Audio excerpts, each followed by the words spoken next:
Major funding for KPBS Evening Edition has been made possible in part by Bill Howe Family of Companies, providing San Diego with plumbing, heating, and air restoration, flood and remodeling services for over 40 years.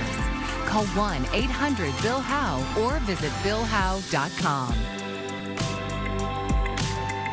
And by the Conrad Prebys Foundation, Darlene Marcos Shiley, and by the following.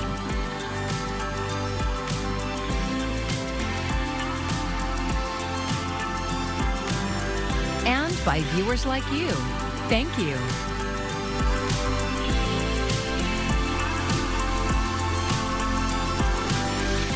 A change in the White House doesn't necessarily mean changes in ongoing projects, and there are plenty of them along the border between the U.S. and Mexico.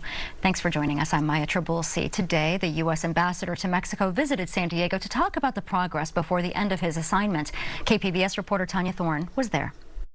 From environmental projects to infrastructure projects, San Diego and Mexico will need to keep working together to see these projects through, regardless of who is president. We have a border that's over 1,900 miles from Brownsville to here in San Diego. And here you live that reality every day. You see the opportunities and you see the challenges. On Tuesday, the San Diego Regional Chamber of Commerce hosted the U.S. ambassador to Mexico, Ken Salazar. He highlighted the changes and challenges along the southern border. First, a secure border is driven by joint planning, resource investment, technology, and parallel operations on both sides of the border. Salazar said modernized technology can help curb drug and human trafficking, while also encouraging lawful trade, but will require joint coordination. Another joint project, the Otay Mesa East Port of Entry. There had been hopes it would be finished this year, but now the estimated completion date is 2028. While construction is now further along on the Mexican side, San Diego is falling behind. So yes, it will be done soon. It's also an opportunity for us to look at our own processes and see how it can be done better. Why do things take so long? What is functioning and what is not functioning within the United States government to be able to do it better on projects up and down the border. He says this is a good time to reflect on the things that have worked and where things need improvement. So there's a lot more work to be done. I can't speak to what the president-elect will do after January 20th, but I can speak to what I hope for, and that is that the framework of partnership and the relationships that we have built and the ideas that we've put on the table to some very difficult issues, that will be part of the mix that is considered. And part of that mix also includes the fresh Mexican administration of Claudia Sheinbaum, who got sworn into office last month. We will continue to work with them, provide them our best ideas. At the end of the day, it's Mexican sovereignty and their decision on how they're going to move forward. We ourselves here, being in San Diego today, are doing work on our own reforms. It's a transitional moment, and with dozens of ongoing projects throughout the almost 2,000-mile-long U.S. and Mexico border, Salazar says it will take strong advocacy from San Diego to appeal to the incoming administration. Tanya Thorne, KPBS News. Even though the right to an abortion is protected under California's Constitution, the rise in anti-abortion rhetoric on the national stage is still a barrier to accessing care. KPBS North County reporter Alexander Wynn says a new program seeks to change that. This couple is protesting in front of this Planned Parenthood clinic in Oceanside. They are anti-abortion, and while they are courteous and respectful, some advocates say the mere presence of protesters could deter marginalized people from seeking much-needed care, especially since Planned Parenthood provides medical services beyond abortion. That is why today, the North County LGBTQ Resource Center is launching a new reproductive justice project program to serve people needing access to care. This is services, not an ideological approach, but really basic human rights of access to health care. Max Disposti is the center's executive director. He says most reproductive rights messaging is aimed at heterosexual women, not queer women, which is why this program is needed. Majority of cisgender queer women have been pregnant, and they were more likely to have had an abortion than heterosexual women. This is particularly true for bisexual women and other women with a history of same-sex partnering. The center received nearly $300,000 from the California Department of Public Health to run the program for the next 3 years. It includes one-on-one case management and accompanying people to intimate medical procedures, such as abortion and gender-affirming care. In addition to accompanying people to places like this, the program is also providing LGBTQ people access to reproductive care. We just really want folks to know that despite all the narratives that are out there, it's so important for folks to get the care that they need, whether it's abortion care, if folks need access to gender-affirming care. Simon Guzman is the center's reproductive justice program manager. He says despite the anti-abortion and anti-trans rhetoric of the incoming administration, reproductive care is health care. Ultimately, we all want our families to get the care that they need and to live dignified lives. To request accompaniment service, contact the North County LGBTQ Resource Center at 760-994-1690 or visit ncresourcecenter.org. Alexander Nguyen, KPBS News. Tonight, we're dropping down the lows into the mid-40s here along the coast. We'll have mostly clear skies for you, but you know, the bigger story is going to be when we dry out and how temperatures are going to play out here throughout the rest of the week. So we'll break down that for you and more coming up. President Joe Biden unveiled a multi-billion-dollar aid package that he's hoping Congress will pass before he leaves the Oval Office. As Laura Aguirre reports, the president is working to make good on his promise to storm victims in the southeastern U.S. We're going to do everything we can to help you pick back up the pieces and get back to where you were. President Joe Biden last month sending reassurance to thousands of storm victims across the hurricane-ravaged Southeast. Now he's asking Congress for roughly $100 billion to back that up, and $40 billion of that would go to FEMA, double the amount Congress budgeted for the agency this year, according to a Congressional Research Service report. This year's active and powerful Atlantic hurricane season, including storms Helene and Milton, along with the deadly wildfires out west, drained the agency's budget. Its administrator on Capitol Hill today, testifying before a House subcommittee on the agency's disaster response. Our workforce persevered through all of the challenges, and they also persevered through a difficult security environment generated by misinformation about FEMA's work spread through social media. Two House members who could ultimately vote on the president's request offered differing views on FEMA's performance. I'm grateful for the federal resources and personnel that were surged into the region, including Administrator Criswell being there a couple of times. The people of Western North Carolina are tired. The grief that they're experiencing is compounded by bureaucratic missteps, delays, and poor communication. When and how congressional leaders move on the nearly $100 billion is uncertain. They could address it as a standalone bill or tuck it into the end-of-year spending package. I'm Laura Aguirre for KPBS News.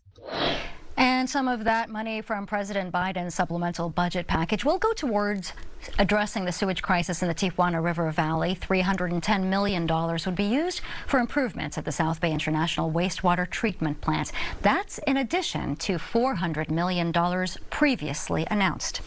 A strike by Kaiser mental health workers is entering its 5th week. KPBS health reporter Heidi DeMarco says their union has filed a complaint with the California Department of Public Health, citing patient care violations due to understaffing.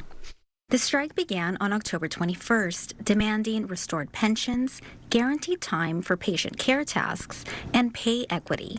Elizabeth Mesa has been a hospice clinical social worker for Kaiser San Diego for 14 years. I find myself just wondering, how are our patients and families, how are they coping? How are they doing? I'm wondering who has passed away, who's gone without, any psychosocial support or intervention. A new complaint by the union claims Kaiser understaffing during the strike has left hospice patients without emotional and psychological support, and in some cases, delayed pain management. Patients were reporting pain to the medical social worker, the replacement worker, and that social worker was documenting the pain and charting that they would notify the nurse to address the pain, telling the patient that they would notify the nurse and would get their pain managed, and then never following up. Kira Keegan is a researcher with the National Union of Healthcare Workers. She says that since the strike began, Kaiser cut staff levels by more than half among the medical social workers, and that's violating Medicare regulations. Medicare has very specific requirements for how certified hospice agencies must be run.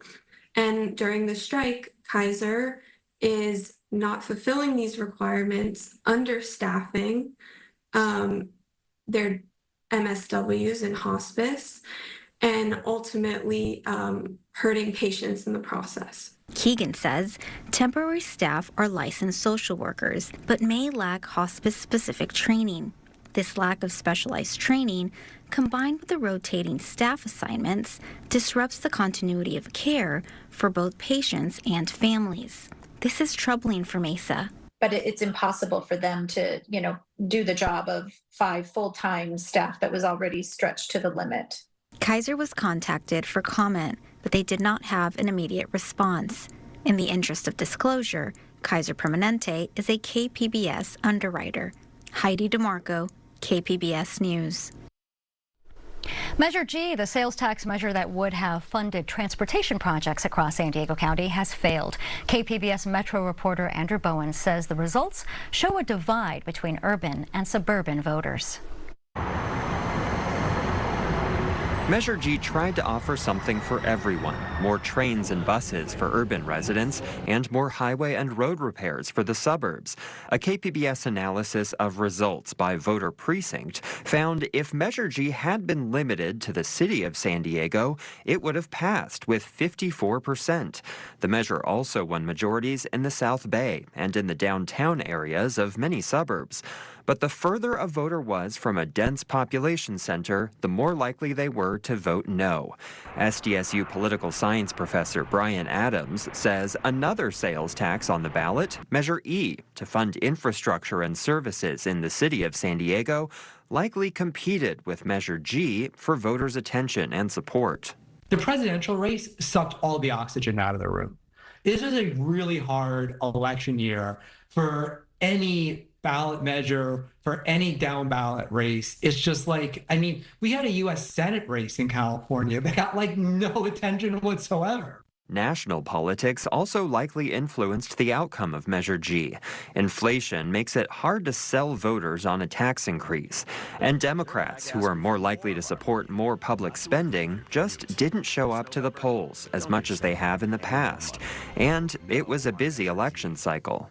I would hypothesize that many voters voted for one but not the other because they figure 2 sales tax increases are too much. Now, even though the measure won in San Diego, it needed to win by more to counteract some of the opposition outside of the city. Altogether, 51% of county voters said no to Measure G. Measure E, the sales tax increase in the city of San Diego, also failed by the same margin. Andrew Bowen, KPBS News. President-elect Donald Trump confirmed on Truth Social that he plans to carry out his mass deportation plan.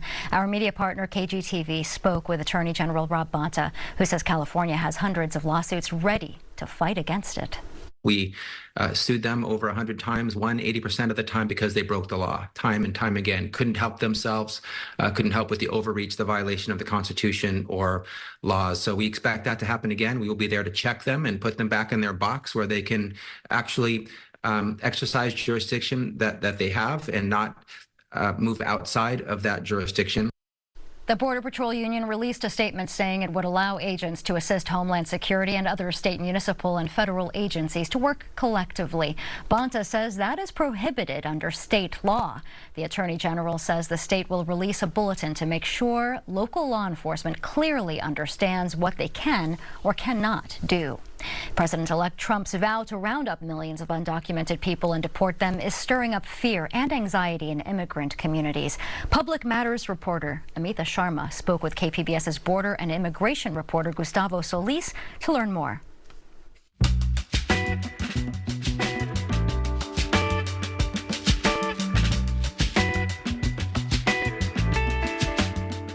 California is a sanctuary state. What protection does that status offer the state's nearly 2 million undocumented people who could be targets of deportation? Yeah, I think the biggest practical function of a sanctuary state is that it limits local law enforcement from helping federal law enforcement in enforcing immigration laws. So for example, here in San Diego, sheriff's deputies, any police department, if they stop you, they are not allowed to ask you for your immigration status. If you're detained, they are not allowed to turn around and tell Immigration and Customs Enforcement that they have you in their custody. Describe who these undocumented people are, their jobs, their lives, their families, their contribution to the economy, and how might California and the rest of the country fare without them? Here in San Diego County, there is an estimated between 150,000 and 170,000 undocumented people. And there's an extra 150,000 folks who live in mixed status households, right? That would be folks, undocumented parents and U.S. citizen children, or maybe a U.S. citizen spouse and their partner is undocumented, or even some families where one sibling will have status and the other one won't. If you take those two groups, undocumented people and mixed status people, it's almost the population of Chula Vista. So we're talking about a very big number. Now, how long have they been here? We do have some data showing that. Actually, about 60% of undocumented people in San Diego have been in the country 10 years or longer, and 1/3 have been in the country 20 years or longer. About 1 in 5 workers are in the service industry, right? 1 in 10 are in construction. And that tells you a little bit about the impact that policy like mass deportation would have, right? Here in San Diego, we just had news of a record year when it came to tourism, right? We made more money from tourism than any other time in San Diego. And we know that 20% of undocumented workers work in that industry. It would have a pretty big impact on that dynamic. Last question you asked was about economic contributions. I don't have numbers for San Diego County, but I do have statewide figures from 2023 showing that undocumented immigrants contributed $3.7 billion in local and state taxes. Gustavo, you've spoken to some people who might find themselves on a plane back to where they came from. What are they and their families undergoing right now? A lot of stress, a lot of uncertainty, a lot of anxiety, right? I talked to folks who heard from families who, the day after the election, kids didn't want to go to school. Folks didn't really want to go to work. There was just this feeling of depression, for lack of a better term. To be undocumented in this country already imposes a higher amount of stress and anxiety because of your lack of legal status and everything that's connected to it. Add the calls of mass deportation to that, and it just amplifies that stress already. Gustavo, thank you so much for speaking with me today. Thank you. That was Gustavo Solis and Amita Sharma, and this interview is part of the KPBS Public Matters Initiative. You can find out more at kpbs.org/Public Matters.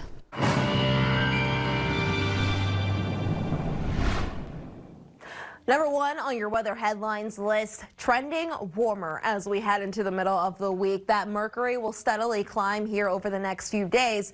And with the warmth, we get to dry out as well, especially for areas further inland. Though those rain chances do start to increase again as we do head into the weekend. Tonight, 44 San Diego, you're bottoming out in Oceanside at 35. So we move a little bit further inland. Ramona, you're at 35 as well. Borrego Springs down to the 30s. Mount Laguna, 31. Now, I mentioned earlier that we're going to be much drier, and we don't really have too much action here to be concerned about. A lot of it staying across northern and central California. Really going to be getting a doozy here with that heavy rain in and around the bay on north near Chico. But further south, we don't really have too much to talk about here on future radar and satellite. It is going to be much drier here. Tomorrow's forecast. Plenty of sunshine, and we'll top off in the 70s, low 70s along the coast, Oceanside, San Diego. Ramona, you're at 76, Borrego Springs 73, so it's pretty uniform here across SoCal as we do head over these next few days. Now, we do have changes on the way. I'll break that down for you here. We have our 5-day outlook for the coast. 70 Wednesday, 70 Thursday, basically rinse and repeat. Then by the weekend, we mentioned that next feature that's going to be moving through, that's going to be bringing with it the wet weather and also the low clouds. Temperatures will also take a little bit of a hit. We're going to go back down to the mid 60s. Inland, you'll also see some showers, mostly towards the end of the weekend, but you'll already see those clouds creeping up there by Saturday. Highs going to be dropping down from the mid-70s to the upper 60s by the end of the weekend. For the mountains, well, you're in the 50s for the most part here over the next few days, and then you're going to start to see that cooler air slip in. Saturday, Sunday, we're down to low 50s, mid 40s. You'll have those clouds that will increase as well. As for the deserts, you'll take a little bit of a hit when it comes to temperatures, but I'm sure not complaining here. Mostly sunny skies Wednesday, Thursday, Friday. Saturday, we'll have a few more clouds, and those clouds will thicken by Sunday. For KPBS News, I'm meteorologist Bree Guy. A group of amateur photographers is working together to capture life in the Imperial Valley. KPBS's Corey Suzuki went to meet one of them on an evening visit to the Salton Sea. I'm looking at this group of this mound of rocks right here. So I would like to catch that eventually before actually I lose it. I think I'm gonna have to switch lenses though, because this is not gonna give me the angle that I'm looking for. Yeah, I'm gonna switch lenses. Okay. So, well, my name is Juan Rodelo, and I guess I'm a photographer. I guess for me, it's more of a hobby, something that I do because I'm interested in photography. It's not something that I use to make a living out of it. Just recently, as of last year, I decided to create the Facebook group just to see if there was interest on sharing the views of the Imperial Valley. We're surrounded by these beautiful settings around here in the valley, but I wasn't seeing that on any group. I mean, yes, I'm seeing woods, I'm seeing mountains, and I'm seeing all that, but it's just like, well, how come nobody that I know or that I know that are local people that are photographers, they're not in these groups? And I want to know more about what the local people are doing with this.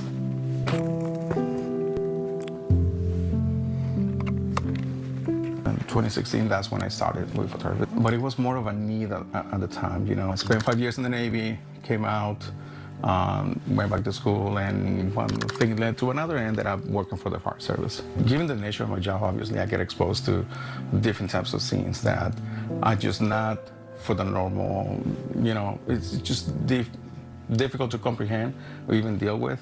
I was very busy at the time. I did multiple deployments throughout the state, you know, this campaign fires and stuff like that too. So even though I was not like physically exhausted, I was just mentally tired. And I needed something to I guess, help me deal with that aspect of the job that I always carry. And then as part of my own self-help as a therapy, I kind of learned that photography was giving me that.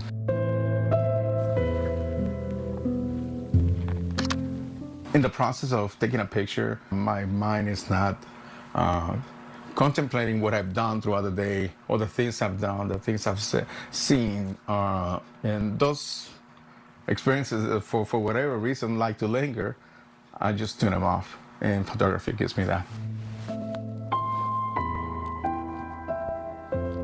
We were on assignment, it was 2017, 2018, maybe. I can't even remember where we were, but it was somewhere up in Fresno, up in the mountains in Fresno. We were told not to move from there, so we were just sitting there, just waiting for the fire to come over the mountain. And we were supposed to fight it at that point once it came over. There was no moon. All that you can see is just the glow from the fire. You can hear it coming to us. And I'm just gonna go back to the engine, go to my truck, get my camera, and start working some pictures and see what I can get with this.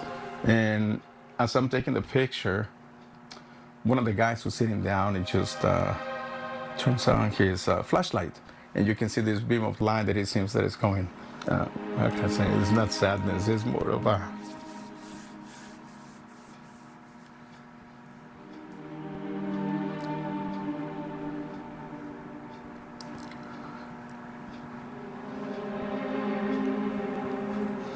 It was a humbling moment. Just having had that opportunity to take that picture, it's just like, it actually drove me to try to become better at that.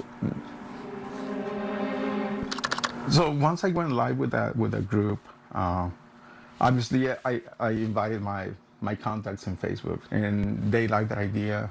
They started sharing stuff, and next thing I know, it's just more people started joining, people that were not on my friends list, and I was like, well, this is gonna be interesting. Now the group is close to, I want to say 14,000 people now. It's a great feeling, because I know if I had not taken the step to create a group, I don't think they maybe would have had the chance to actually share that with this many people. Being able to share your perspective, I think is very important. I think it's one way to show the world, like, hey, this is who I am, this is where I was. So right now, it's just I'm looking at the open scene. The sun just set in front of us, just giving that pinkish orange, outline over the mountains. I have a really good view of the Southern Sea, the quietness of it. It's just so quiet. It's just, I don't know, this is one of those things that you have to really, really be present and physically there to truly see it. It's part of the beauty of locally here in the valley. Something to truly be witness of. Beautiful imagery, and Juan's story was produced by Corey Suzuki and Carlos Castillo. You can find tonight's stories on our website, kpbs.org. Thanks for joining us. I'm Maya Trabulsi. Good night. Major funding for KPBS Evening Edition has been made possible in part by Bill Howe Family of Companies, providing San Diego with plumbing, heating, and air restoration, flood and remodeling services for over 40 years. Call 1-800-BILL-HOWE or visit billhowe.com. And by the Conrad Prebys Foundation, Darlene Marcos Shiley, and by the following: